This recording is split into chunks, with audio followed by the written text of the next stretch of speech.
Türkiye Ma'arif Ministerligi uyushtirgan mening tasavvurimdagi Xitoy temsilgi rasm musobaqasi tanqidga uchirdi. Buningga norozilik bildirgan Uyg'ur harakati balalar Uyg'urlarga zulm qilgan Xitoyni tasavvur qilmasin dedi. Xitoyning Sharqi Turkistondagi irqiy qirg'inchiligi dunyo miqyosida tanqid qilinayotgan bir paytda Turkiyaning Xitoy temsilgi faoliyati keng tanqidga uchirdi. Uyg'ur harakati Türkçe ijtimoiy taratquv hisobida bu musobaqaga inkas qaytirdi va musobaqani amaldan qoldirishga chaqirib mundaq dedi. Bugun irqiy qirg'inchilikqa duch kelgan Uyg'ur turklarini tasavvur qilayli.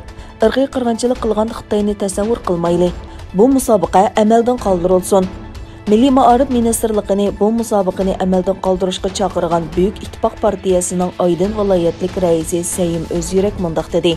Bu irqiy qirg'inchilik va vahshiylikka sal qarash deganlik, amaliyatga sal qarash deganlik, hozirgi yuqumning Xitoy virusi ekanligiga ko'z yumish deganlik.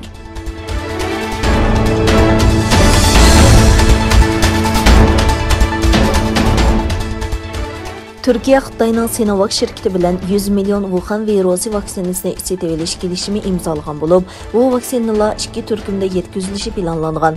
Lekin aprel oyigacha Turkiyaga kelgan vaksinaning miqdori 26 million bo'lgan bo'lib, oldin mo'ljallangan nishonga yetolmadi va bu sababli o'qituvchilarning tanqid sadolari kuchaydi.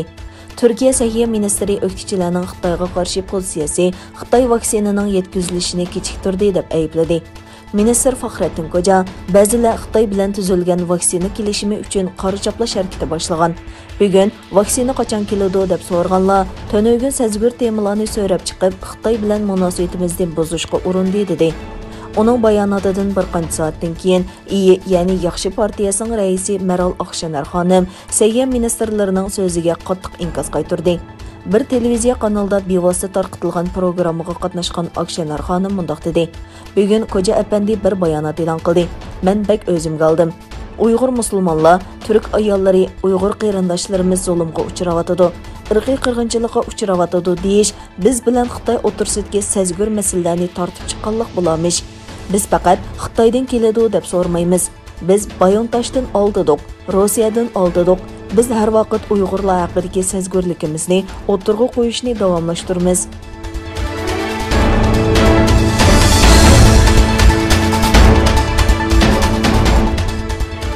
6 may payshanba kuni Xitoy hukumati Avstraliya-Xitoy strategiya iqtisod dialogi qarmog'idagi barliq faoliyatlarni muddatsiz to'xtatganligini jakarlagan.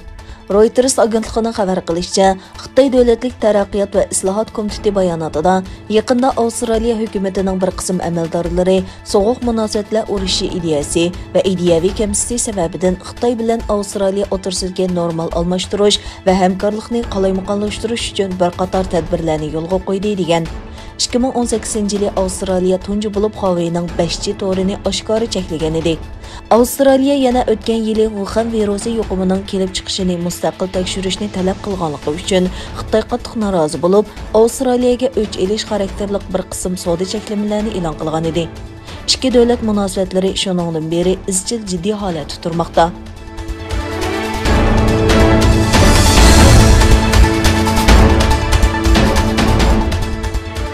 Xitoy hukumati dunyodagi 7 chong sanoatlashgan davlat va Yevropa ittifoqini bir yerga jam qilgan G7 tashqi ishlar ministrlari yig'inida e'lon qilingan birlashma bayonotga kuchli inkas qaytardi.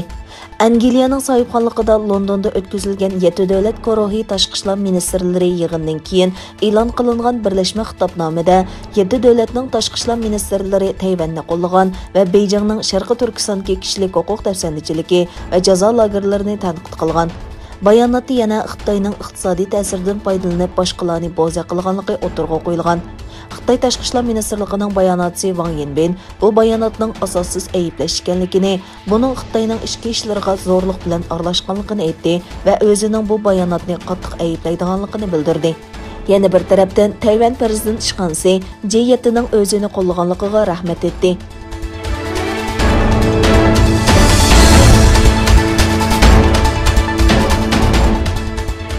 Xabar qilinishicha, po'lat temir mahsulotlarini davlat ichi bozorda saqlab qolish uchun Xitoy 2021-yil 5-oyning 1-kunidan boshlab 146 xil po'lat mahsulotining eksportida bojni qaytarish siyosatini bekor qilgan. Bu belgilamaning Xitoyning po'lat temir eksporti va dunyo po'lat temir bahosining o'sishiga ta'sir ko'rsatishi mo'ljallanmoqda. Xitoy Davlat Kengashi Tamojna beji komiteti e'lon qilgan bayonotga qaraganda 146 xil po'lat temir mahsulotlariga eksport bejini qaytarish yordamini bekor qilish qaror qilingan. Datlashmas po'lat mahsulotlari, reshatka, arxiv va bir qism turbalar qarorning ta'siriga uchraydigan mahsulotlar ekan.